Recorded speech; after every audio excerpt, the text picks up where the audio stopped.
Assalamualaikum warahmatullahi wabarakatuh. Perkenalkan, nama saya Erina Nur Azizah dari Prodi Manajemen Sumber Daya Manusia. Di sini saya akan menjelaskan mengenai konsep dasar pengambilan keputusan. Oke, di sini saya akan menjelaskan mengenai pengertian pengambilan keputusan.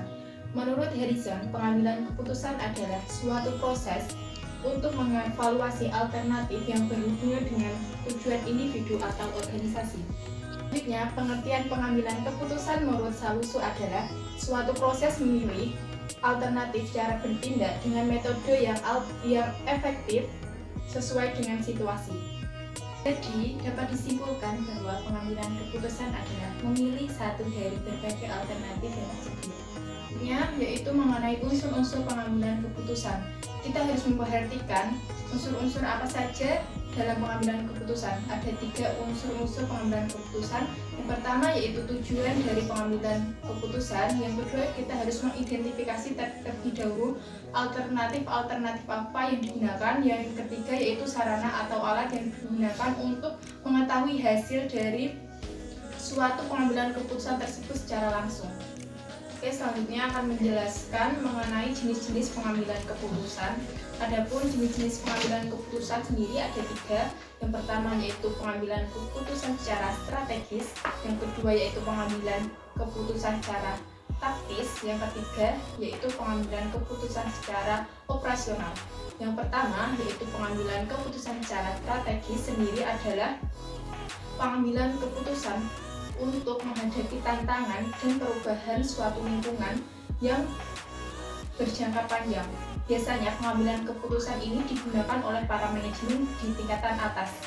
Adapun tujuan dari pengambilan keputusan strategis ini sendiri adalah untuk memilih alternatif agar tujuan yang kompetitif jarak panjang bisa tercapai dalam suatu organisasi.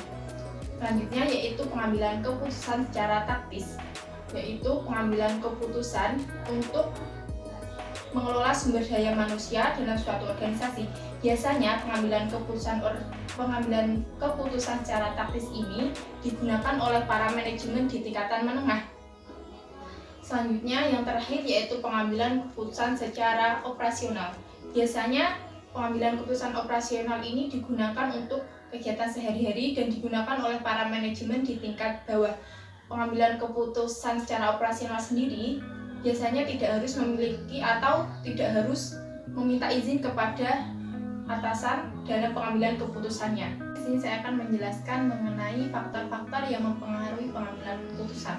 Adapun faktor-faktor yang mempengaruhi pengambilan keputusan ada 3. Yang pertama yaitu kedudukan, yang kedua yaitu masalah, dan yang terakhir yaitu tujuan.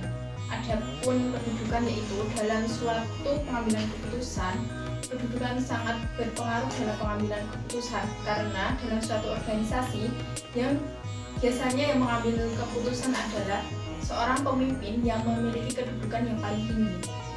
Yang kedua adalah masalah. Kenapa masalah menjadi faktor penghambat pengambilan keputusan? Karena masalah merupakan faktor yang menghambat tercapainya suatu tujuan yang ingin kita capai. Tujuan.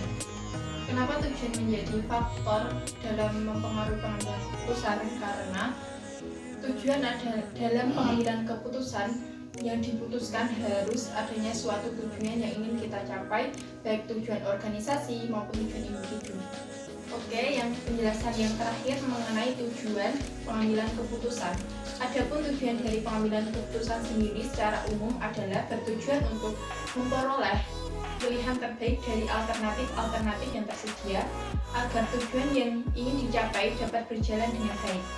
Pengambilan keputusan sendiri dibedakan menjadi 2, yaitu tujuan yang bersifat tunggal dan tujuan yang bersifat ganda. Adapun tujuan yang bersifat tunggal yaitu dalam proses pengambilan keputusannya hasilnya hanya menyelesaikan satu masalah saja dan tidak berkaitan dengan masalah yang lainnya.